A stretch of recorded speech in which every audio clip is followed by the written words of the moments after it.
लेकिन जब मैं ऑफिस में पहुंचा तो मुझे वहाँ पे बताया गया कि मेरी उम्र ज़्यादा है बिगनर्स कोर्स के लिए, और जो एडवांस कोर्स है उसमें वो डायरेक्टली एडमिशन देते नहीं, उसके लिए आपका पीछे का एक ट्रेनिंग होनी चाहिए 5 साल की। मुझे अच्छे से याद है क्योंकि वहाँ पे भरतनाट्यम, ओडिसी, छाऊ सभी डांस फॉर्म थे।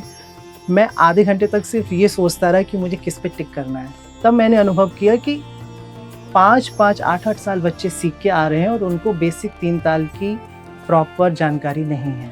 अब आज के टाइम में भी सोसाइटी में करियर होता है कथक में या क्लासिकल आर्ट्स में, सोसाइटी अवेयर नहीं है, उनको नहीं पता है। ऑफ कोर्स बहुत टोन सुने डायरेक्टली इनडायरेक्टली, भले ही सामने से कोई नहीं बोलता था बट वो पीछे से कानों में तो जाते ही थे। ये बट एक मेल के लिए बहुत ही बड़ा एक संघर्ष है, एक प्रॉब्लम है कि उस चीज़ को समाज उसको बहुत मजाक की दृष्टि से देखता है। तो मेट्रो से ट्रेवल करना होता है, जब वो चेक होता है और जो पुलिस होती है उनको पता चलता है कि घुंघरू हैं, तो उनका स्वभाव एकदम बदल जाता है।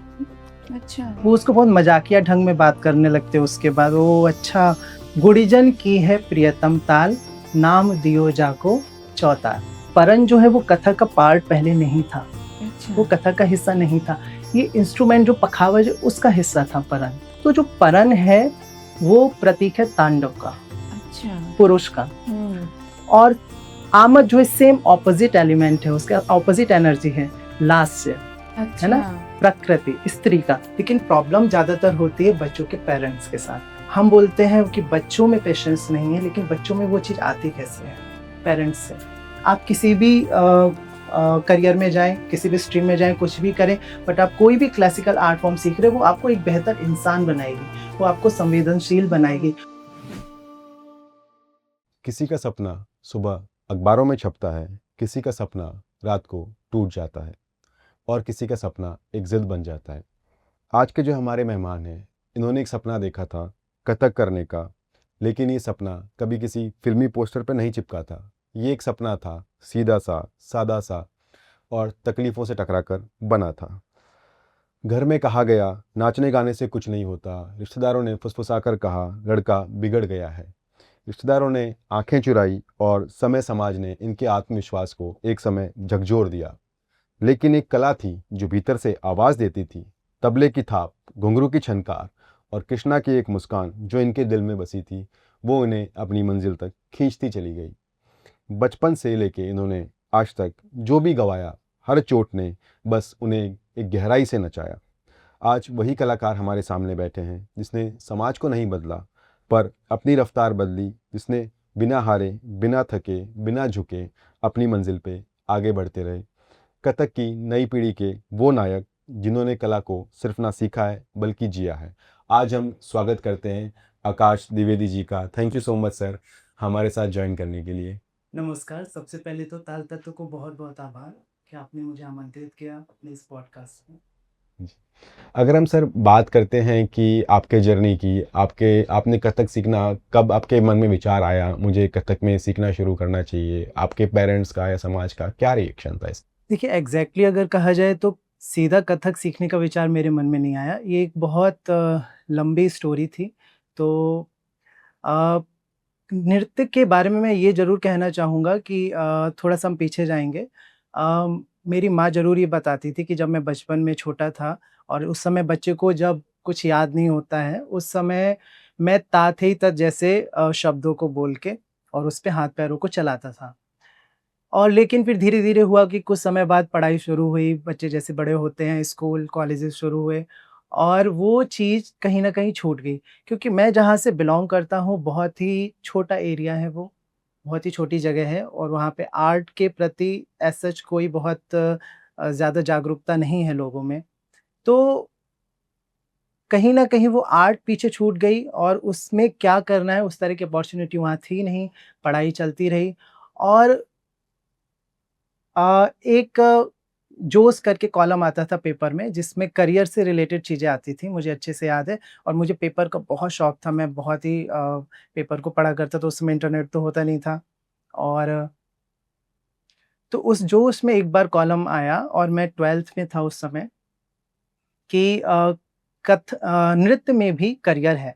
युवा नृत्य में भी करियर बना सकते, एक बड़ा कॉलम था और उसमें पूरा अच्छे से किस तरह से क्या तरह की डिग्रीज़ डिप्लोमाज़ होते हैं वो सारे थे और उसमें कुछ बेस्ट कॉलेजेस के नाम थे, जिसमें कि कथक केंद्र था दिल्ली का, भारतीय कला केंद्र था और कला आश्रम था और एक था शामक डावर इंस्टीट्यूट। जी। तो क्योंकि कथक को एज़ सच मैं जानता नहीं था, मुझे पता नहीं था और शामक डावर क्योंकि फ़िल्मी जगत के चेहरे हैं और कोरियोग्राफ़र हैं, तो उनको ज़रूर टीवी के द्वारा मैंने जाना था। तो मेरा इंटरेस्ट हुआ कि मैं इस ओर जाऊँ और इसको करियर की तरह बनाऊँ। तो मुझे याद है उस समय आफ्टर 12th जून की छुट्टियाँ थी, तो मैंने अपने पेरेंट्स को बोला कि मुझे उनको वो कॉलम दिखाया कि इस तरह से है और मैं सीखना चाहता हूँ। मैं करियर बनाना चाहता हूँ, वो उतनी पावर मेरे में तब नहीं आई कि मैं अपनी फैमिली को बोल सकूँ कि मुझे इसमें करियर बनाना है। मैंने उनको ये बोला कि मुझे सीखना है, तो पेरेंट्स को लगा कि जून की छुट्टियाँ हैं, 1 मंथ का टाइम है, बच्चा सीखना चाह रहा है, ठीक है, 1 महीने के लिए भेज देते हैं, सीख के आ जाएगा। और क्योंकि इंस्टीट्यूट मैंने पता किया, फ़ोन नंबर था, फ़ोन पे कॉल किया, दिल्ली में इंस्टीट्यूट था, तो दिल्ली आना था। फिर पापा के एक फ्रेंड थे, उनके पास मैं आया और उस समय शामक डावर का जो ये था ऑफ़िस वो था नेहरू प्लेस में, दिल्ली में। तो वहाँ पे मैंने बात की, बहुत फ़नी बातचीत थी वो, मैं अभी सोचता हूँ तो मुझे लगता था कि ये कोई कोर्स होता होगा पर्टिकुलर जो 2 या 3 साल का होगा, मैं उसको करूँगा और सीधा मैं कोरियोग्राफ़र बन के बाहर आऊँगा। और मैं उनको बार-बार बोल रहा हूँ कि मुझे कोरियोग्राफ़र बनना है, मुझे उसका कोर्स आप बताइए और वो मुझे प्रॉपर ट्रेनिंग का बता रहे कि आपको पहले बिगिनर्स करना होगा, देन एडवांस कोर्स हुँ। है, देन ये ऐसे-ऐसे। मैंने कहा आप इतने सालों का मुझे क्यों बता रहे हैं, आप मुझे सीधा कोरियोग्राफ़र वाला कोर्स बताइए। वो बड़ा फ़नी मोमेंट था। ख़ैर मैंने वहाँ जॉइन किया शामक डावर में और वहाँ पे मैंने 1 साल सीखा। हुँ। लेकिन उस 1 साल की जर्नी में ये मुझे समझ आ गया कि ये मेरी यात्रा का हिस्सा नहीं है। हुँ।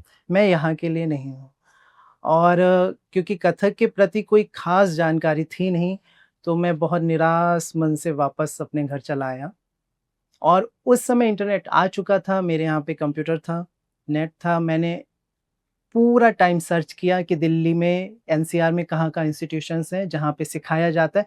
तो वहाँ पे मुझे एक चीज़ समझ में आई, क्योंकि मुझे फुल टाइम कोर्स करना था। जो मैं शामक डावर में जहाँ सीख रहा था, वहाँ पे सिर्फ़ वीक में 2 डेज़ क्लासेस होते थे, बाकी दिन मैं फ्री था। और जब मैंने वो सर्च किया कि फुल टाइम कोर्स इंडिया में क्या अवेलेबल है, तब मुझे समझ आया कि वो क्लासिकल फॉर्म ही हैं, जो फुल टाइम कोर्सेज़ आपको प्रोवाइड कराते हैं। तब मेरा इंटरेस्ट हुआ कि मैं इसको जॉइन करता हूँ। मुझे मुझे ये था, मैं दिल्ली में बाहर रह के बहुत परेशान हो चुका था उस बीच, तो मुझे ये था कि मुझे प्रॉपर हॉस्टल चाहिए, जहाँ मुझे कोई ख़ास परेशानी ना हो और मैं पूरा ध्यान सिर्फ़ सीखने पे लगा सकूँ। और उस समय भारतीय कला केंद्र, कथक केंद्र, इन इंस्टीट्यूट में मैंने काफ़ी कॉल्स किए, पता किया। इस तरह से मेरा कथक के प्रति सीखने का मन आया। तो हम बात करते हैं कि आपकी जर्नी शुरू हुई। ऐसे नृत्य संस्थान में एडमिशन लेना भी आसान नहीं रहता है। तो आपका एडमिशन कैसे हुआ? कहाँ-कहाँ आपने अप्लाई किया था उन ये इसकी भी एक यात्रा है। एक्चुअली मैं कभी-कभी जब अपने पीछे के बारे में ज़िंदगी में सोचता हूँ, तो मुझे लगता है हर चीज़ में एक जर्नी जुड़ी हुई है, क्योंकि कोई भी चीज़ मुझे बहुत ही डायरेक्टली और सामने से नहीं मिली। तो जब मैं कथक के लिए मैंने सोचा कि मैं कथक सीखना शुरू करता हूँ और मैं सीधा पता किया तो कथक केंद्र इज़ द बेस्ट इंस्टीट्यूट, तो मैं वहाँ पहुँचा।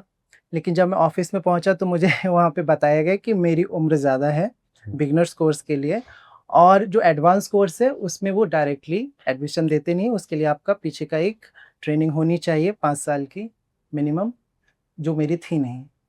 तो मैं बड़े ही निराश मन से वापस आया और पास में ही भारतीय कला के उस समय मंडी हाउस में ही कथक केंद्र था एंड आगे कोपर्निकस मार्ग पे भारतीय कला केंद्र था। तो मैंने कहा यहाँ ट्राई कर लेते हैं, भारतीय कला केंद्र गया और वो लास्ट डेट थी वहाँ पे एडमिशन होने का, फॉर्म फिलिंग का।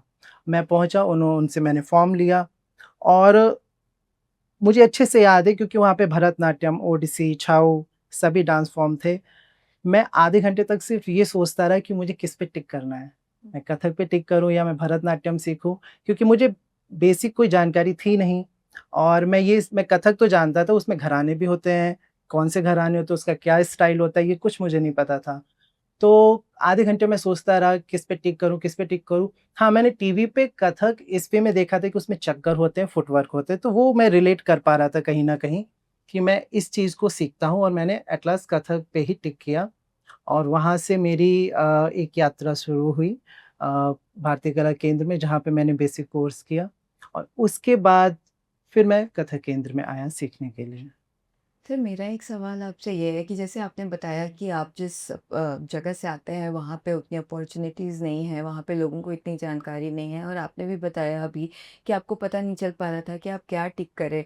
तो आप क्या वो बताना चाहेंगे अपनी ऑडियंस को और लोगों को कि अगर उनको क्लासिकल डांस फॉर्म सीखना है और ख़ासकर अगर कथक सीखना है, तो उनको क्या जानकारी होनी चाहिए? उनको क्या पता होना चाहिए? अपने नॉलेज में क्या होना चाहिए कि उनको कथक ही सीखना है तो उनको कैसे उनको पता हो कि उनको कथक ही सीखना है? मतलब अपनी बॉडी में या किस तरह की जानकारी उनको मिले जिससे कि उनको कथक के प्रति रुझान हो?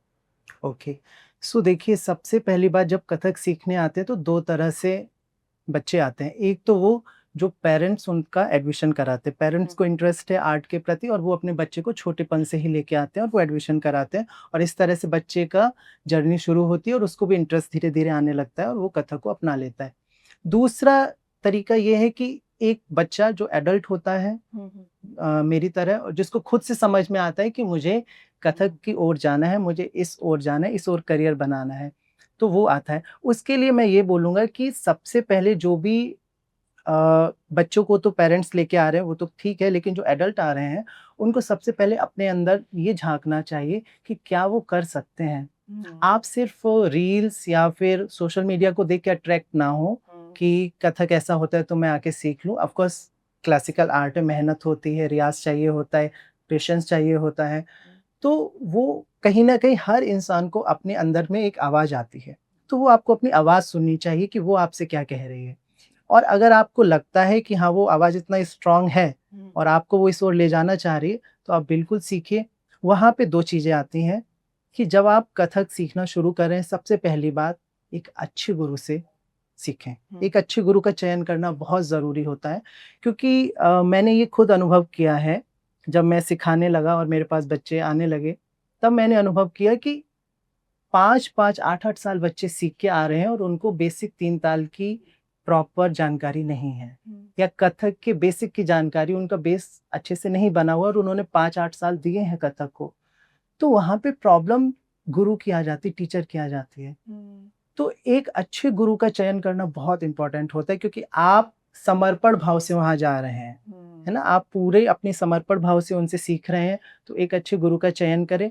उसके बाद मेहनत से कभी भी पीछे ना हटें। हुँ, जब आप कथक सीखना शुरू या कोई भी क्लासिकल आर्ट फॉर्म आप सीखते हैं, ऑफ़ कोर्स मेहनत बहुत चाहिए होती है। तो उस मेहनत के लिए आप अपने अपने आप से उसके लिए ये हो कि मुझे करना है, उससे पीछे ना हटें। सो ये 2 चीज़ें बहुत ज़रूरी हैं, अगर आप इतना मेहनत कर सकते हैं, आप पेशेंस के साथ उस चीज़ को कैरी ऑन कर सकते हैं और सबसे पहली बात करने से पहले अपनी आत्मा की आवाज़ ज़रूर सुनें, आप क्या कर सकते हैं? आप जिस फ़ील्ड में ज़्यादा बेस्ट कर सकते हैं, आप उसमें जाएँ। जी। सो वो बहुत ज़रूरी है। सर जैसे आपने बताया अभी कि अच्छी गुरु का चयन बहुत ज़रूरी है, तो सर हम आपसे जानना चाहेंगे कि सर आपके गुरु कौन थे हैं? और सर अच्छे गुरु का चयन का क्राइटेरिया क्या होता है? किसको आप अच्छा गुरु मानते हैं? ओके, सो सबसे पहले तो मैं अपने गुरु के बारे में बताता हूँ। मैंने कथक 2 गुरुओं से सीखा है, प्रॉपर जो मेरी ट्रेनिंग हुई है, बेसिक ट्रेनिंग मैंने अपने गुरु रक्षा सिंह डेविड जी से लिया है भारतीय कला केंद्र में हुँ, और जिनसे मैं बहुत कनेक्ट हूँ, बहुत कुछ सीखा मैंने उनसे। इवन कथक में अगर मैं आज खड़ा हूँ या कुछ कर पा रहा हूँ, तो उसके पीछे उनका बहुत बड़ा सपोर्ट और बहुत बड़ा हाथ है मेरे लिए। और उसके बाद जब मैं एडवांस ट्रेनिंग के लिए कथक केंद्र आया, तो मेरे गुरु पंडित जयकिशन महाराज जी जिन्होंने मुझे बहुत कुछ सिखाया और मैंने सिर्फ़ कथक ही नहीं, उनसे कथक के साथ जो उसके एस्पेक्ट्स जुड़े होते हैं, उसके एलिमेंट्स हैं, उसके साथ में म्यूज़िक है, उसके साथ में और तमाम चीज़ें हैं, वो मैंने उनसे सीखे। सो जो आपने पूछा कि अच्छे गुरु का चयन कैसे करें, कैसे पता चले अगर कोई कथक सीखना चाहता है। सो देखिए, अच्छे गुरु के लिए एक तो आजकल सोशल मीडिया है और आप आराम से देख के पहचान सकते हैं। जो कुछ बड़े गुरु हैं, बड़े नाम हैं, वो तो आप आराम से ही पहचान सकते हैं, जान सकते हैं कि ये गुरुजन हैं। लेकिन जो यंग में काफ़ी अच्छा काम कर रहे हैं, तो उसके लिए आप सोशल मीडिया से उनको जान सकते हैं। आप उनके बारे में थोड़ा रिसर्च कर, बेसिक कहने का आशय ये है कि आप जिससे भी सीखने जा रहे हैं, उन सीखने से पहले उन गुरुओं के बारे में थोड़ा-सा रिसर्च कर लें, थोड़ा-सा पता कर लें, थोड़ा-सा जान लें कि वो उनका जो तौर तरीका है, उनका जो सिखाने की क्रिया है, वो किस तरह से है। जी, अगर हम बात करें आपकी मेहनत की, साथ में एक संघर्ष भी आपके साथ रहा है। आपने बीएससी में पढ़ाई करी, पेरेंट्स का सपना होता है कि बच्चा नौकरी लगे, आपका सपना कुछ और था। वो एक द्वंद, एक संघर्ष था, उसके बारे में हम लोग कुछ जान। सो मुझे फिर से अपने बचपन में हुँ। स्कूलिंग टाइम पे जाना पड़ेगा। तो देखिए, वो समय ऐसा था जब मैं सोचता हूँ मैं खुद नहीं जानता था कि क्या है। क्योंकि अब आज के टाइम में भी सोसाइटी में करियर होता है कथक में या क्लासिकल आर्ट्स में, सोसाइटी अवेयर नहीं है, उनको नहीं पता है और पेरेंट्स कोई भी अपने बच्चे का बुरा नहीं चाहता है। तो पेरेंट्स खुद ही कन्फ्यूज़ होता है कि इसमें क्या है, इसलिए पेरेंट्स बच्चे को रोकते हैं उस ओर जाने के लिए, क्योंकि उनको नहीं पता इसमें आप फ्यूचर में क्या करोगे, इसकी क्या आप कितना फाइनेंशियली स्ट्रॉन्ग इसमें हो पाएँगे कि नहीं हो पाएँगे इसमें, या करियर बिल्कुल। होता भी है, आप कुछ कर भी पाएँगे। क्योंकि इसको तो साइड जी। तरह से कि आप ठीक है, आप डॉक्टर बनिए, आप इंजीनियरिंग करिए। मैंने बिल्कुल, इवन बीटेक के लिए भी मैंने एग्ज़ाम्स दिया और उसमें हुआ था। बिल्कुल। बीटीसी भी मैंने किया जो यूपी में टीचर के लिए होता है। तो पेरेंट्स का या फैमिली का यही होता है कि आप ये सब करें, साइड में एक्स्ट्रा एक्टिविटी के तौर पे आप म्यूज़िक, डांस को करते रहें। जी, वो बिल्कुल। शौकिया करते रहिए, उसको एज़ अ करियर या उससे क्या कमाई हो पाएगी। तो इस तरह का डर तो पेरेंट्स को रहता ही है। और क्योंकि उस जैसा कि मैंने आपको बताया उस एरिया में नॉलेज तो थी नहीं, वो मैं मैनपुरी डिस्ट्रिक्ट से यूपी में बिलॉन्ग करता हूँ और वहाँ पे बेसिकली पॉलिटिक्स का बहुत ज़्यादा वहाँ पे ये है, एक्टिविटी है वहाँ पे। इवन वहाँ एक छोटा बच्चा भी आपसे 1 घंटे पॉलिटिक्स पे बात कर सकता है। हुँ। सो कला तो दूर-दूर तक नहीं है। और एक आपको मैं बहुत अच्छी जानकारी दूँ, अ, पंडित बिरजू महाराज जी के जो पिताजी थे, अच्छन महाराज जी, हुँ। उनका लास्ट परफॉर्मेंस मैनपुरी डिस्ट्रिक्ट में हुआ था। ओह! उसके बाद उनको वहाँ पे लू लगी और उनकी डेथ हुई। तो जब मैं वहाँ था तो मुझे खुद ही नहीं पता था कि इस फ़ील्ड में कुछ इस तरह का काम होता है। वो जब मैंने न्यूज़पेपर में देखा, तब मुझे समझ आया कि अच्छा ऐसा भी होता है। और वो कहीं न कहीं मेरे संस्कार दबे हुए थे हुँ। बचपन के, जो पीछे थे, वो फिर से निकल के सामने आए और मुझे लगा कि इस ओर काम करना चाहिए, मुझे इस ओर जाना चाहिए। और फैमिली से भी मैंने डायरेक्टली कभी नहीं बोला कि मुझे इसमें करियर बनाना है, मुझे करना है। वो मैंने बहुत चुपके से काम शुरू किया, धीरे-धीरे मैं 1 महीने के लिए आया, सीखा, फिर धीरे-धीरे मैंने कहा नहीं मुझे और आगे सीखना है, फिर 2 महीने सीखे, ऐसे करते-करते वो एक लंबा टाइम पीरियड लगा कि इसको मुझे एज़ अ करियर करना है, ये फैमिली को समझाने या बताने के लिए। जी, अब आज की तारीख में अगर हम बात करें, तो आपके माता-पिता क्या सहज हैं कि इसमें करियर बन सकता है? उनको लगता है, क्या उनके ओपिनियन, क्योंकि उनका ओपिनियन आज के यंगस्टर में हर एक बच्चे का ओपिनियन है, उसकी भी जर्नी आपके संघर्ष की तरह है। देखिए, अभी तो ऑफ़ कोर्स पेरेंट्स बहुत सपोर्ट करते हैं। ख़ैर मदर ने तो मुझे शुरू से ही सपोर्ट किया, क्योंकि जब मैं दिल्ली आया था तो फाइनेंशियली सपोर्ट मुझे घर से ही, फैमिली से ही मिला, मदर ने ही सपोर्ट किया पूरी तरह से मुझे। हाँ, उन्होंने ज़रूर शुरू में ये बोला कि इस ओर ना जाके कुछ दूसरा करियर बना लो, जो जैसा आम तौर पे होता है घरों में। तो लेकिन जब मैंने बोला नहीं मुझे यही करना है, तो उन्होंने कभी भी मेरे ऊपर प्रेशर नहीं किया कि नहीं ये मत करो। उन्होंने मुझे स्वतंत्र छोड़ा कि ठीक है अगर तुम्हारी ये इच्छा है तो तुम करो। हाँ, पिताजी ने शुरू में ज़रूर थोड़ा-सा आँखें टेढ़ी की थी, लेकिन अभी बहुत सपोर्ट करते हैं। जब भी मेरे वीडियोज़ आते हैं, सोशल मीडिया पे दोनों लोग हैं, तो बहुत एक्साइटेड रहते हैं, देखते हैं उसको, शेयर करते हैं, अपने फ्रेंड ज़ोन में दिखाते हैं कि देखो ये मेरा बेटा है। तो मुझे बहुत खुशी होती है और बहुत इंटरेस्ट लेते हैं मेरे फ़ील्ड में, मुझसे बातें करते हैं, क्वेश्चंस करते हैं, क्या है, कैसा है, अभी कब शो है, कहाँ जा रहे हो, क्या कर रहे हो? तो ब मुझे भी काफ़ी अच्छा लगता है। तो मुझे ये समझ में आया कि देखिए, मैंने इस फ़ील्ड में कदम रखा, मुझसे पहले मेरी जगह पे कोई नहीं था, वहाँ पे किसी को पता नहीं था, तो ऑफ़ कोर्स वो एक डर स्वाभाविक है। अगर मैं सक्सेस नहीं होता, अगर मैं वापस लौट जाता, तो वो एक पैमाना बन जाता वहाँ के लिए अगेन कि ये चीज़ तो बेकार है, इसमें करियर नहीं है, इसमें लोग सक्सेस नहीं है। लेकिन अगर आज मैं इसमें कुछ भी कर पा रहा हूँ, तो वो वहाँ के लोगों को इंस्पायर कर रहा है कि नहीं, इस फ़ील्ड में भी किया जा सकता है, इस फ़ील्ड में भी लोग जा रहे हैं, अर्निंग कर रहे हैं, अपनी लाइफ़ को इस फ़ील्ड के द्वारा वो लोग फाइनेंशियली आप अफ़ोर्ड कर सकते हैं। सो वो एक चीज़ आपको एक विंडो ओपन करनी पड़ती है।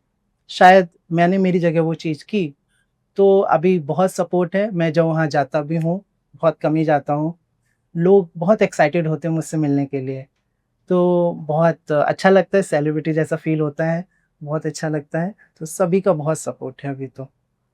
सर एक सवाल मेरा आपसे ये है कि जैसे महिलाओं में तो कथक करना, घुंघरू पहनना, श्रृंगार करना ये तो एक इनबिल्ट चीज़ है जिसमें कि बहुत ही अच्छा लगता है। पर सर पुरुष के रूप में घुंघरू पहनना या सबसे पहले घुंघरू बाँधना या पुरुष होके नृत्य करना, महाराज जी और बाकी लोगों ने तो ये एक परंपरा बनाई है, तो उसको तो लोग देखते आए हैं। लेकिन आप जिस जगह से आए हैं और वहाँ पे ऐसे स्टार्ट करना और आपने जैसा बोला कि आप इस फ़ील्ड में सफल हुए तो लोग अब कुछ नहीं बोलते हैं। लेकिन अगर आप सक्सेसफुल भगवान ना करे अगर नहीं होते, तो आपकी जो ये जर्नी रही है, तो ऐज़ अ पुरुष कलाकार कथक करना, नृत्य में आना और उस जगह से आना जहाँ पे कोई ऐसा नहीं था, तो इसके बारे में आप कुछ बताना चाहेंगे कि कितनी चुनौतीपूर्ण रही है आपका ये पूरा चीज़ कि कैसे आप एज़ अ पुरुष आपने ये कैसे इसको डील किया?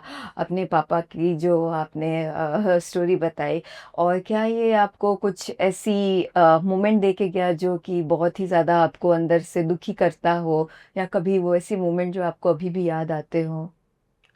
ओके। देखिए बेसिकली तो हम सब अपनी ज़िंदगी में बिज़ी हैं, तो ख़ास तौर पे वैसे तो मैं पुरानों को सोच नहीं पाता हूँ, लेकिन अभी आपने बोला है तो ऑफ़ कोर्स जब भी मैं सोचता हूँ या मुझे याद आता है, या इस तरह का कोई प्रश्न पूछता है तो हाँ, एक एक मन में अफ़सोस तो होता है। हुँ। ऑफ़ कोर्स बहुत टोन सुने, डायरेक्टली, इनडायरेक्टली भले ही सामने से कोई नहीं बोलता था बट वो पीछे से कानों में तो जाते ही थे। और कहीं न कहीं हमारी सोसाइटी एक फीमेल को ऑफ कोर्स डांस करे, घुंघरू बाँधे, तो उसको एक्सेप्ट कर सकती है, बट एक मेल के लिए बहुत ही बड़ा एक टैबू। बोलेंगे एक संघर्ष है, एक हुँ, प्रॉब्लम है कि उस हुँ, चीज़ को, क्योंकि समाज उसको बहुत मज़ाक की दृष्टि से देखता हुँ, हुँ, है हुँ, ना? हुँ, उनको लगता है नाचना, घुंघरू बाँधना ये तो बहुत ही एक बोलेंगे अ, चीप काम हुँ, है ना? हुँ, तो ऑफ कोर्स शुरुआत में जब मैंने शुरू किया, एक्चुअली मैं बहुत इंट्रोवर्ट हूँ, हुँ, हुँ, अभी भी हूँ। तो मैं जब मुझे लगता है कि कहीं से कोई मुझसे बहुत ज़्यादा वाद-विवाद का ऐसा सिनेरियो बन रहा है, तो मैं कट ऑफ हो जाता हूँ, मैं शांत हो जाता हूँ, चुप हो जाता हूँ। तो वही मेरी आदत मैंने वहाँ पे अपनाई कि शुरू में जब मैंने कथक नृत्य करना शुरू किया, तो मुझे पता है समाज बात करेगा और बात करता था और मुझे वो पता चलता भी था। अ, मैंने अपना नंबर चेंज कर लिया, मैं क्योंकि दिल्ली आ चुका था, मैं सिर्फ़ अपनी फैमिली से बात करता था। रिलेटिव में किसी से भी मैंने उन 2, 3, 4 सालों में किसी से बात नहीं की, किसी से कोई कॉन्टैक्ट नहीं रखा, क्योंकि मैं भी देखिए कहीं न कहीं मुझे था कि मैं उनको क्या सफाई पेश करूँ या मैं उनको क्या समझाऊँ? अभी मुझे खुद को बनाना है। मुझे अभी खुद अपने को एक स्ट्रॉन्ग पर्सनैलिटी में लाना है, ताकि मैं मेरा काम, मेरी चीज़ें खुद ब खुद उनको बताएँगी। हुँ, और शायद वही हुआ, मैंने कभी उनको ना सफाई दी, ना मैंने उनको बताया कि कथक क्या है, मैं क्या कर रहा हूँ। आज के टाइम में सभी सोशल मीडिया पे सभी देखते हैं और सब उन चीज़ों को अब समझ पा रहे हैं। तो मेरा तरीका यही था, मैं उस समय चुप हो गया था, मैंने किसी से कोई कॉन्टैक्ट नहीं रखा था। ख़ैर सबके अपने अलग तरीके होते हैं, मैं ये नहीं बोलूँगा कि सब जी। इसी तरीके से डील करें। हुँ, हुँ, ये मेरा अपना तरीका था, तो उस समय मैंने इसी तरीके से उन चीज़ों को समझा। हाँ, प्रॉब्लम्स तो बहुत, दुःख तो बहुत होता था ऑफ़ कोर्स, क्योंकि मैं उस क्षेत्र में जा रहा हूँ जिसके लिए मुझे कहीं से कोई सपोर्ट नहीं। ना तो हुँ, फैमिली से, ना दिल्ली में, ना यहाँ कोई मेरा गॉडफ़ादर है जो मुझे बताए। मुझे सारी चीज़ें खुद से सोचनी थी, खुद से। मैंने जब अपनी मम्मी को शुरू में बोला था तो उन्होंने मुझे एक बात बोली कि बेटा, मैं फाइनेंशियली सपोर्ट तो तुम्हें कर सकती हूँ, बट कहाँ जाना है, क्या करना है, कैसे आगे बढ़ना है, वो तुम्हें खुद ढूँढना होगा, तुम्हें हुँ, खुद उस पाथ पे जाना होगा। बिल्कुल। सो मैं वही कर रहा हूँ, सारी चीज़ें खुद से किया, तो वो एक संघर्ष था। और जब पीछे से इस तरह की बातें सुनने को आती थी इवन मैं अपनी जगह की ही बात नहीं करूँगा, मैंने दिल्ली में भी इन चीज़ों को सामने से फ़ील किया है।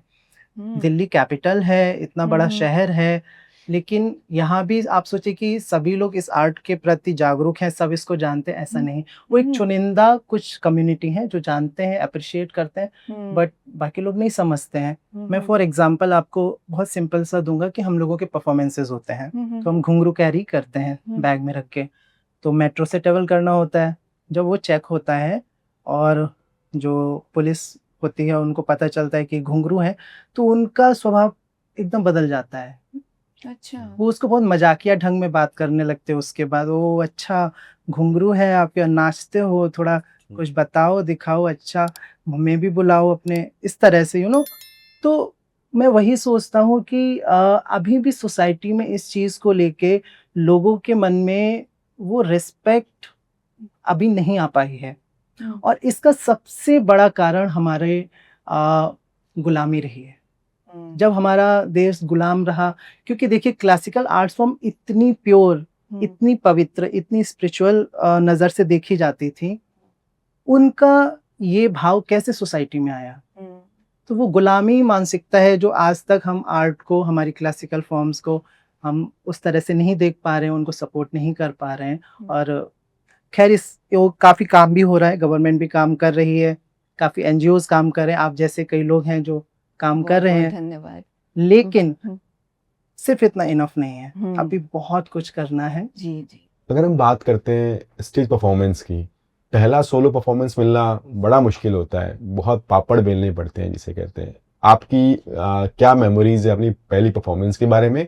क्या आपने थीम दिया था और क्या उसकी आपने तैयारी की थी? पहला परफ़ॉर्मेंस मेरे लिए बहुत ही इंटरेस्टिंग रहा था, बहुत ही इंटरेस्टिंग मतलब मेरा यादगार परफ़ॉर्मेंस है वो और हुआ ऐसा था कि उस समय कोविड पीरियड जस्ट ख़त्म हुआ था और कथक महोत्सव कथक केंद्र ऑर्गेनाइज़ कर रहा था, जो बहुत बड़ा फेस्टिवल है एक तरीके से कथक का। तो उसमें इंटरनेशनली तौर पे काफ़ी आर्टिस्ट को उन्होंने बुलाया कथक परफ़ॉर्मेंस के लिए जिसमें उन्होंने युवाओं को भी सराहा, उनको भी जगह दिया। तो उसमें एक मुझे भी जगह मिली। लेकिन हुआ क्या कि उनका जब मेरे पास कॉल आया तो परफ़ॉर्मेंस से सिर्फ़ 5 दिन पहले हुँ। कि उस डेट को परफ़ॉर्मेंस है और परफ़ॉर्मेंस 1 घंटे का आपको देना है, ओहो! लाइव देना है और इस तरह से सारी चीज़ें थी। तो एक्साइटमेंट जो थी ऑफ़ कोर्स फर्स्ट हुँ। पहला सोलो परफ़ॉर्मेंस लाइव करना है कथक केंद्र में, इतने बड़े गुरुजन, विद्वानों, रसिकों के सब नॉलेज वाले स्टूडेंट्स होंगे वहाँ पे ऑडियंस उनके बीच में। लेकिन समस्या ये थी कि सिर्फ़ 5 दिन है और मैं जो खुद अभी कोई ज़्यादा ख़ास एक्सपीरियंस नहीं है, मैं किस तरह से उन चीज़ों को क्रिएट करूँ। तो ऑफ़ कोर्स उस समय भी मैंने सीखा कि लाइव परफ़ॉर्मेंस जब आप करते हैं या जब आप इस तरह से चीज़ें करते हैं, तो कितना प्रेशर एक आर्टिस्ट के पास होता है। जब हम एज़ अ ऑडियंस उसको देखते हैं, तो हम सिर्फ़ उसका डांस देखते हैं, बट उसके पीछे बहुत भाग-दौड़ और बहुत मेहनत होती है। आपको म्यूज़िशियंस को इकट्ठा करना होता है, जो सबसे बड़ा टास्क है। हर कोई बिज़ी है, किसी के डेट्स अच्छा, उनको डेट मिल रहा है, तो वो सुबह का दे रहे हैं, उनको आप ले रहे हो, वो शाम का दे रहे हैं, अब दोनों को कैसे कंबाइन करेंगे, है ना? हुँ। उनकी डेट्स अलग हैं, इनके अलग हैं। सारे म्यूज़िशियंस को कंबाइन करना एक टाइम पे, वो बहुत बड़ा स्ट्रगल था, जो मैंने फ़ील किया। उसके बाद कॉस्ट्यूम पे काम करना है। आप जिस तरह से कॉस्ट्यूम जा रहे हैं, बना रहे हैं, टेलर भी आपका जो कॉस्ट्यूम बना आप जैसे बना रहे हैं, वो कुछ और गड़बड़ हो गया, फिर उसको आप दे रहे हैं, इसको करेक्ट करो, ऐसे करो, ये करो, तो वो अलग चीज़ें थी। फिर पूरा कॉन्सेप्ट क्रिएट करना। मेरा ये था मैंने खुला जो कथक का स्वरूप होता है, उस तरह से ना नाच के मैंने एक पूरा प्रोडक्शन बनाया था और जिसका नाम मैंने दिया था उत्तर-दक्षिण। अच्छा, मैंने नाम पहले नहीं सोचा, मैंने पहले प्रोडक्शन बनाया देन मुझे रियलाइज़ हुआ है कि ये कुछ इस तरह से जा रहा है, देन मैं इसका नाम हुँ। उत्तर-दक्षिण देता हूँ। उसमें मैंने क्या किया था कि नॉर्थ इंडियन जो हमारा हिंदुस्तानी संगीत है वो और साउथ इंडियन जो हमारा कर्नाटक संगीत है, हुँ। उन दोनों का समन्वय दिखाया था हुँ, हुँ। और दोनों अलग-अलग राइटर्स की मैंने कंपोज़िशंस लिए थे और उसमें बहुत सुंदर कंपोज़िशन थी जो हमारे सिंगर थे सतीश जी, उन्होंने बहुत सुंदर से उसको गाया था। सो अब कॉन्सेप्ट 5 दिन में तो बन नहीं सकता है कि आप सोच के उसको बना लें। तो मैंने रियलाइज़ किया कि मैं पढ़ता बहुत था। मेरा शुरू से ही वो रहा है कि मैं सिर्फ ओनली डांस में ही रुचि नहीं थी, मैं डांस के अलावा और हर सब्जेक्ट पे पढ़ता हूँ अलग-अलग। तो मैंने गीत गोविंद पढ़ा था जयदेव जी का और मैं बहुत प्रभावित था उससे, उनके जो अष्टपदी थे। तो मेरे दिमाग में तुरंत से ख़्याल आया कि क्यों ना मैं अष्टपदी को लेके इसको प्रदर्शित करूँ। और मैंने पूरी तरह से उसको जब मैंने उसको प्रेज़ेंट किया तो मेरा थॉट ये था कि मुझे व्याकरण जो है वो तो गुरुजी का लिए रखना है। ऑफ़ कोर्स मैंने उनसे सीखा है तो सारा व्याकरण तो ग्रामर वही होगा, लेकिन मुझे अपनी बात कहनी है, अपनी लैंग्वेज में। तो मैंने अपने तरीके से उसको क्रिएट किया, डर भी था क्योंकि पहली बार प्रस्तुत कर रहा हूँ, इतनी बड़ी जगह पे कर रहा हूँ, आलोचना भी हो सकती है, तो मैं उसके लिए एकदम रेडी था। मैंने कहा जो भी होगा सामने से मैं उसको एक्सेप्ट करूँगा, बट मैं अपनी बात प्रस्तुत करता हूँ और मैंने किया और वो परफ़ॉर्मेंस 1 घंटे से ज़्यादा का बना, मतलब अच्छा बना, बहुत बढ़िया हुआ और सामने से जो प्रतिक्रिया आई, वो तो मतलब लाजवाब आई। तो उसने मुझे कॉन्फिडेंस दिया कि मैं जिस दिशा में जा रहा हूँ, मैं जो सोच रहा हूँ वो सही है। तो बड़े-बड़े गुरुओं से मुझे उसके लिए बहुत अच्छा प्रतिक्रिया आई, उन्होंने बहुत सराहा उसको, एप्रिशिएट किया। तो इस तरह से वो मेरे लिए बहुत यादगार पल रहा। सर, जैसे आपने व्याकरण की बात कही, तो हम आपसे जानना चाहेंगे कि कोई आपका फ़ेवरेट ताल जिसके बारे में आप ऑडियंस को बताना चाहेंगे या उनसे साझा करना चाहेंगे? ओके। मुझे वैसे तो सभी तालें प्रिय हैं। 3 ताल तो सभी आर्टिस्ट को प्रिय होती है, बट उसके बाद जो मुझे अच्छी लगती है, चौताल मुझे बहुत पसंद है, 12 मात्रा।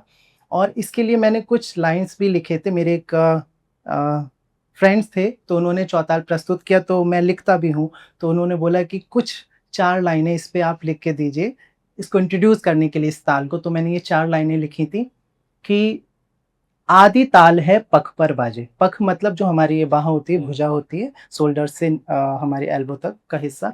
तो जो पखावज बजता है, तो वो यहाँ से ही उसका जोर आता है, उसका जो स्ट्रेंथ बनती है। तो पखावज की ताल पखावज पे बजती है।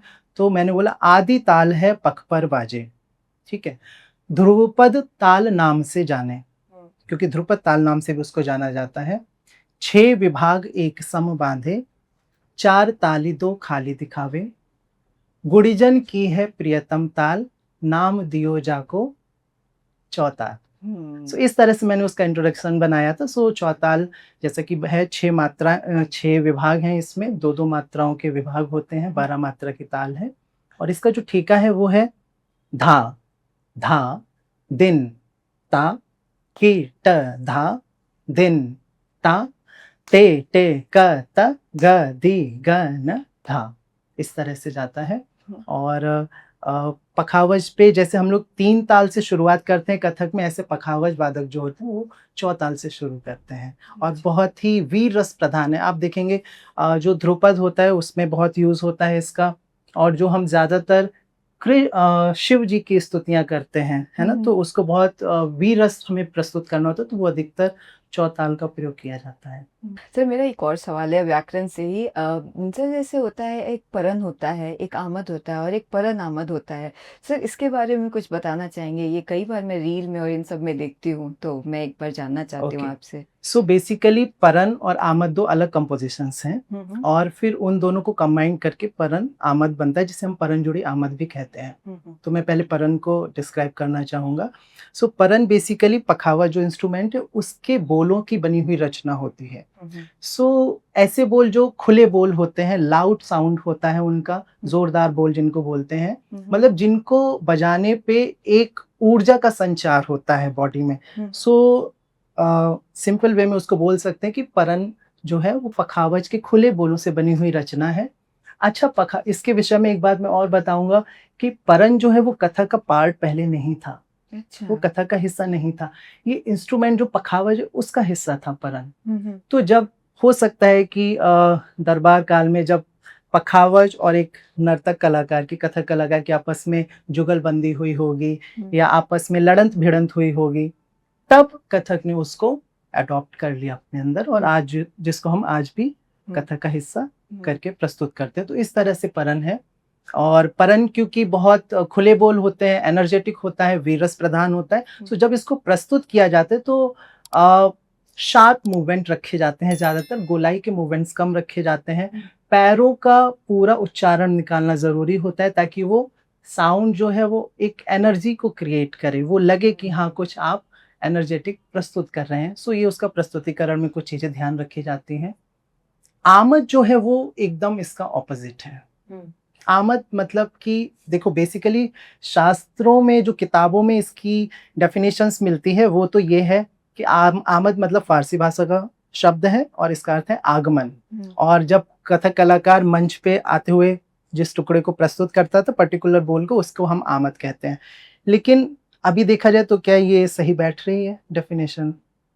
क्योंकि अभी तो कलाकार आता है, पहले वंदना प्रस्तुत करता है, उसके बाद कुछ उठान, उपज, चलन इस तरह का फुटवर्क प्रस्तुत करता है, फिर ठाट करता है, देन आमद आता है। तो इतने बाद हम आमद को प्रस्तुत करें तो वो शुरुआती दौर में तो कलाकार आके नाच नहीं रहा है, तो ये डेफिनेशन आज के परिप्रेक्ष्य में सही नहीं बैठती है। जी। अच्छा, दूसरा चीज ये है कि वंदना का अर्थ आया तो कथक भी देखो जैसा हम आज प्रस्तुत करें ऐसा शुरू से तो नहीं था, उसने भी अपना स्वरूप ढाला है, चेंज किया है। जैसे मैं महाराज जी का एक इंटरव्यू सुन रहा था तो उन्होंने बोला कि कथक में पहले वंदना प्रस्तुत नहीं होती थी, कलाकार सीधा मंच पे आके तोड़े टुकड़े नाचता था, है ना। जब कथक संस्थान में पहुंचा, उसकी परीक्षा होने लगी प्रॉपर, उस तरीके से एक डेकोरम बना, तो सिलेबस की जरूरत पड़ी। तो वो बोल रहे थे कि उनके पहले गंडावन स्टूडेंट हैं प्रताप पवार जी, तो जब उनको सीसीआरटी का स्कॉलरशिप मिला तो महाराज जी के अंडर में उनको मिला और महाराज जी को ये हुआ कि आप क्या क्या सिखाएंगे वो दीजिए, लिख के दीजिए उस तरह का स्वरूप। तब महाराज जी ने वंदना को इंट्रोड्यूस किया। तो जो हम विष्णु वंदना, सरस्वती वंदना, गुरु वंदना करते हैं, ये सारी चीजें तब बनी, ऐसा महाराज जी के इंटरव्यू में मैंने सुना। तो हो सकता है कि उस दरबार काल में जब कलाकार या नर्तक आता होगा प्रस्तुति, तो शायद इस तरह का कोई पर्टिकुलर बोल नाचता होगा और जिसको हम आमद कहते हैं। लेकिन अभी के समय में हम ऐसा बोल सकते हैं कि आमद ऑफकोर्स फारसी भाषा का शब्द है, जो अर्थ है आगमन, मगर तत्कार के बोलों से बनी हुई रचना होती है। जो ताथी तत् वर्ण होते हैं, इनको अलग अलग उपक्रम में लगा के इसको बनाया जाता है। विलंबित लय में नाची जाती है, ठाट के बाद नाचने का इसका प्रचलन है। ठाट में क्या होता है कि कलाकार जो नगमा बज रहा है, जो ताल ठेका बज रहा है, उसको अपने में समावेशित करता है और उस ताल के अकॉर्डिंग वो अपने पैरों का चलन, अपने बॉडी का चलन, टॉर्सो मूवमेंट, ग्रीवा संचालन, नेत्र भ्रुकुटी संचालन करता हुआ छोटे छोटे मुखड़े ताथे ताथे ताथे करके वो सम और खाली को दिखाता है। आमद पहला कंपोजिशन ऐसा है जहाँ पे कलाकार पूरे मूवमेंट्स को ओपन करता है ना। तो वहां से एक बोल सकते कि आंगिक क्रिया प्रॉपर तरीके से शुरू होती है और इसमें दाएं और बाएं समान रूप से अंगों का चलन रहता है। अब आमद परन आमद पे हम आते हैं। सो किसी कलाकार ने इस कंपोजिशन को क्रिएट किया होगा, आमद परन आमद को, बट परन आमद को ही क्यों जोड़ा? और भी किसी चीज को तो इस टुकड़ा और परन भी तो जोड़ सकते थे, परन आमद को ही क्यों जोड़ा? सो देखिए, कला तो ऐसी आकृष्ट करने वाली चीज है, तो किसी कलाकार ने उस समय ये सोचा होगा कि इसको किस तरह से और आकृष्ट बनाया जाए। तो जो परन है वो प्रतीक है तांडव का, अच्छा, पुरुष का, और आमद जो है सेम ऑपोजिट एलिमेंट है, उसका ऑपोजिट एनर्जी है लास्य, अच्छा, है ना, प्रकृति स्त्री का। तो जब दो अलग एलिमेंट्स, दो अलग एनर्जीज एक साथ दिखेंगी तो वो एक अलग चमत्कार प्रस्तुत करेंगी। तो इस तरह से इन दो को जोड़ा गया, परन आमद को। सो जिसमें परन होता है और आमद सेम, और उनको आपस में प्रस्तुत करके दिखाया जाता है। और परन आमद के अलावा लखनऊ घराने में विशेषकर परमेलु आमद भी होता है, अच्छा, जो अब प्रचलन में नहीं है, लेकिन जो पुराने गुरुजन थे, शंभू महाराज जी, लच्छू महाराज जी, वो लोग इसको प्रस्तुत किया करते थे। सर, अगर हम बात करते हैं नई जनरेशन को एक बात करें कि फास्ट जनरेशन है, जबकि कला में चाहिए पेशेंस, तो इनको सिखाना कितना आसान रहता है, कितना मुश्किल रहता है? जनरेशन कितनी अवेयर है? जनरेशन को मैं बोलने से पहले कहूँगा कि देखिए, जब बच्चे मेरे पास आते हैं सीखने के लिए, तो वहाँ पे उनका निर्माता मैं हूँ, मैं उनको रचता हूँ। वो मेरे लिए एक तरह से कच्ची मिट्टी है, एक बेडॉल पत्थर है जिसको मैं शेप देता हूँ। तो जो छोटे बच्चे आते हैं उनको तो अलग-अलग टेक्निक के द्वारा हम लोग बताते हैं, समझाते हैं। लेकिन प्रॉब्लम ज़्यादातर होती है बच्चों के पेरेंट्स के साथ। क्योंकि देखिए, हम बोलते हैं कि बच्चों में पेशेंस नहीं है, लेकिन बच्चों में वो चीज़ आती कैसे है? पेरेंट्स से। सो अगर पेरेंट्स उस ओर ध्यान देंगे तो बच्चे खुद ब खुद उस चीज़ को समझेंगे। तो जैसे बेसिकली मेरे पास, मैं एग्ज़ाम्पल से आपको समझाता हूँ, मेरे पास कोई बच्चा आया, तो मेरे कुछ क्लास के रूल्स हैं, मैं उनको पहले दिन ही उनके साथ डिस्कस कर लेता हूँ। तो आपको इंडियन वियर में ही आना है। तो कई पेरेंट्स या बच्चे आपत्ति जताते हैं कि उनके पास या तो है नहीं, या क्यों, व्हाई इंडियन वियर? हम जो पहनते हैं, क्योंकि मैं देखता भी हूँ कई बार कि अच्छे-अच्छे गुरु लोग सिखा रहे हैं, अच्छे-अच्छे आर्टिस्ट सिखा रहे हैं, और जो बच्चे सीख रहे हैं वो लोअर टी-शर्ट पहन के, घर का कपड़ा पहन के वो कर रहे हैं। देखिए, ये बहुत सूक्ष्म सी चीज़ है, हम भले ही उस ओर सोचते नहीं हैं, लेकिन कपड़े भी हमारे संकल्प पे, हमारी बॉडी पे इफ़ेक्ट डालते हैं। आप कभी धोती पहन के चलिए और आप जीन्स पहन के चलिए, दोनों में आप में फ़ील में अंतर आएगा, है ना? तो मैं बच्चों जब आते हैं तो हम एक डिसिप्लिन, एक डेकोरम उनको सिखाते हैं कि किस तरह से आपको ड्रेस अप पे होके आना है।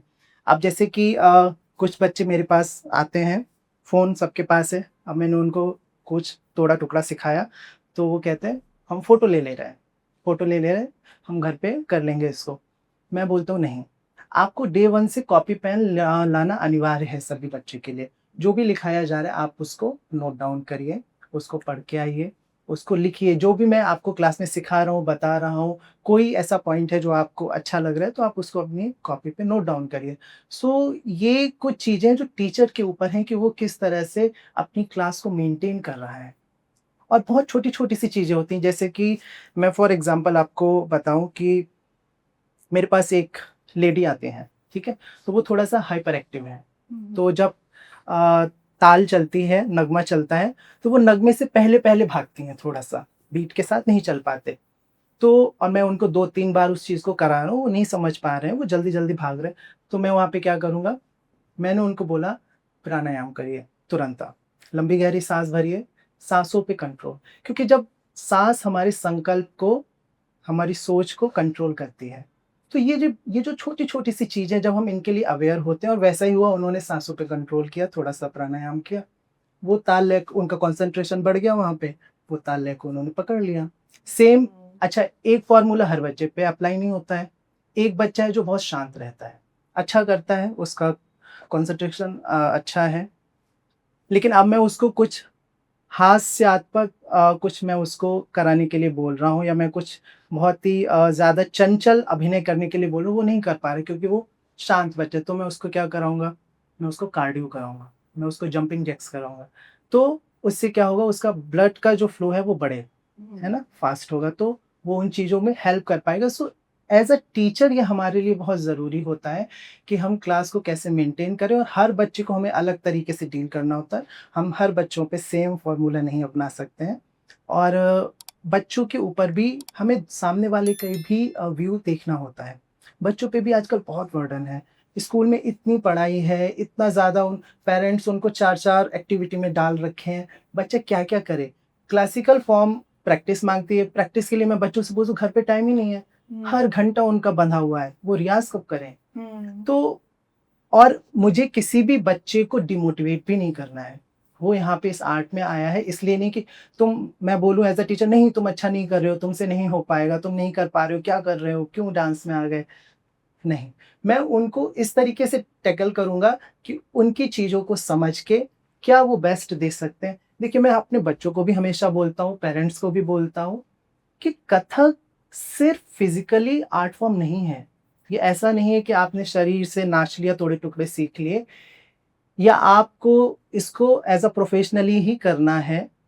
ये आपके कहीं न कहीं इनर कोर पे इफ़ेक्ट डालती है। आप किसी भी करियर में जाएँ, किसी भी स्ट्रीम में जाएँ, कुछ भी करें, बट आप कोई भी क्लासिकल आर्ट फ़ॉर्म सीख रहे हो, वो आपको एक बेहतर इंसान बनाएगी, वो आपको संवेदनशील बनाएगी, वो आपको अपने आस-पास प्रकृति के प्रति, इंसानियत के प्रति अवेयर करेगी। सो ज़रूरी नहीं कि आप डांसर ही बनें, वो उस वे में आपको बेहतर करेगी। सो ये कुछ चीज़ें हैं जो मैं ध्यान में रख के बच्चों को सिखाता हूँ, और बड़ा अच्छा आउटपुट मिलता है बच्चों से। जी। तो ये थे हमारे आज के मेहमान, एक कलाकार, एक सपना देखने वाले और एक लड़ाके। जिसने घर के विरोध को कला की सीख में बदला, समाज की उंगलियों को मंच की तालियों में बदला और हर आंसू को, भाव को अभिनय की गहराई बना दिया। जो कहानियाँ आजकल अखबारों के कोनों में नहीं छपती, मगर सच मानिए ये कहानियाँ असल में भारत की आत्मा को आकार देती है। घुंघरू की वो चोटें जो पाँव में लगी थी, अब तालियों में बदलकर हर दिल को लगी है। आपको हमारी ये बातचीत ज़रूर पसंद आई होगी, तो सिर्फ इसे आप सुनिएगा मत, बल्कि किसी ऐसे इंसान तक पहुंचाइएगा जो खुद अपने सपनों से डर रहा है, अपने सपनों को साकार करना चाहता है। Thank you so much, thank you so much sir. धन्यवाद।